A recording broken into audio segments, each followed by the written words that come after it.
What if I told you that everything you think you know about happiness is wrong?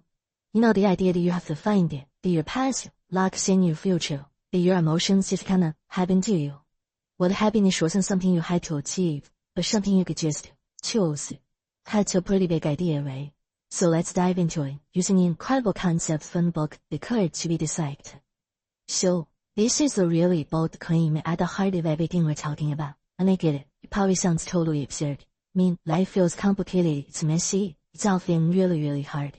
But according to the philosophy we're exploring today, all that complexity, it's not coming from the world, it's coming from us. So where on earth does an idea like this even come from? Well, it's all rooted in a school of thought called Adlerian psychology, named after its founder Alfred Adler. And the core ideas are really designed to completely flip the script on how we see our own lives. Now, you've definitely heard it before in young, right? Well, Alfred Adler was right there with them, one of the original three giants of modern psychology. But his ideas, man, they were so far ahead of their time, some people say literally 100 years ahead, that we're really only just now showing to catch up to how powerful they are. Okay, let's get into the first big concept, and trust me, this one is a doozy. We're about to challenge probably the single most common assumption in all of psychology. The idea that our past controls our present. So the usual way of thinking, which we mostly get from Freud, is something called ideology. It's basically the study of cause and effect. Think about it like this. Let's say you have a friend who shut himself into a room for years. The first question he asks is, why? You look for a cause in his past. Maybe he was bullied. Maybe he had a traumatic childhood. The past trauma caused his present problem. Seems to make sense, right? But Adler would say that's looking at it completely backwards. And this is where you get to the real clash of ideas. This battle between ideology and teleology. Now, ideology, like we said, is all about looking backwards for a cause. But Adlerian psychology is all about teleology. It looks forward at the purpose where the goal of our behavior right here, right now. And this is a total game changer. Teleology basically says that our past experiences don't actually define us. What defines us is the meaning we give to those experiences. It means we're not just passengers being dragged along by our fate. We're actually the pilots, setting the course for a goal that we want to reach. So let's look at that friend again, but this time through the lens of teleology. What if his goal, right now in the present, is to not go outside? What if his goal is to get his parents' constant, undivided attention and care? Well, to achieve that goal, he creates feelings of anxiety and fear. See this right? Anxiety isn't the cause of him staying inside, it's the tool he's using to achieve his goal of staying inside.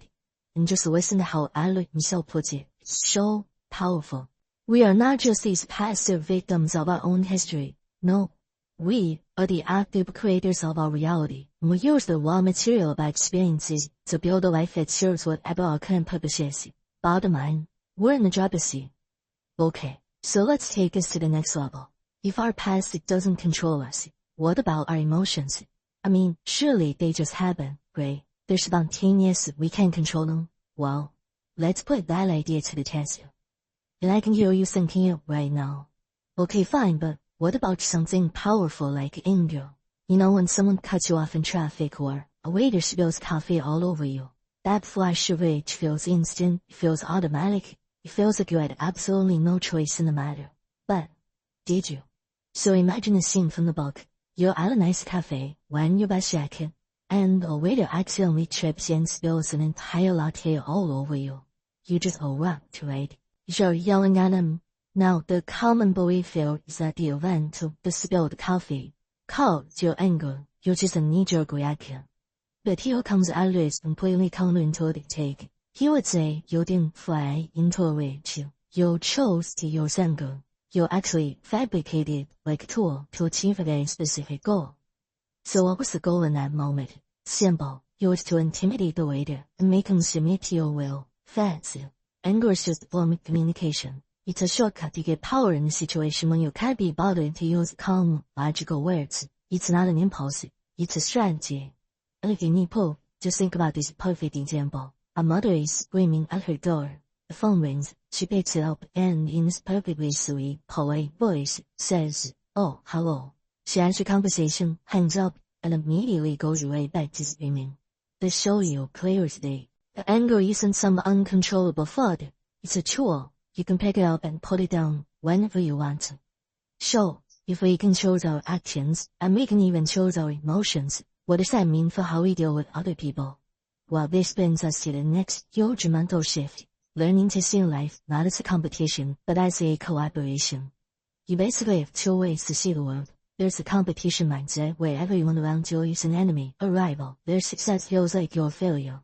Let me tell you, that path is just filled with anxiety and fear. But then there's the comrade mindset. Here, other people are your fellow travelers on a level playing field. You'll celebrate their wins. And this path, this one leads to feeling safe, committed, and genuinely happy. And this idea leads to what might be Adler's most profound and challenging claim of all. Just sit with this for a second. That feeling of inferiority, your anxiety about the future, being unhappy with who you are. Adler argued that when you dig all the way down, all of these are really just problems of how we relate to other people. Alright, so we've questioned the power of trauma, we've reframed our emotions as tools, and we've totally redefined our relationship. Now, let's bring you all home and see what this actually means for finding happiness. So, in Adlerian psychology, your personality isn't this fixed thing you're stuck with. It's called your lifestyle. It's the whole lens through which you'll see the world and yourself. But here's the wild part. It's something you unconsciously chose for yourself when you were about 10 years old. And what does that mean? Well, if you chose it once, you can choose it again. So, why do we stay stuck? If we can just choose a new, happier way of being, why don't we all just do it? Simple. Because change is terrifying.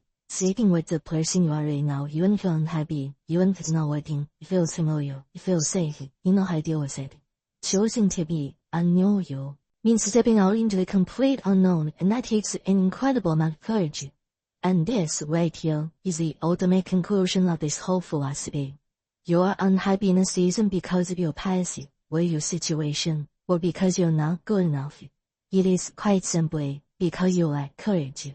The courage to be disliked by others, the courage to change your life, and ultimately, the courage to be happy. I just love this idea. We all start with different way, but our lives aren't defined by that starting here. They're defined by what we do with it. You and only you are the one who decides how you're going to live. And that's really the question this whole idea leaves us with. When you think about the changes you want to make, the happiness you want to feel, what's really stopping you? Is it that you're not capable? Or is it that you're just having fun with courage yet? That's something to think about.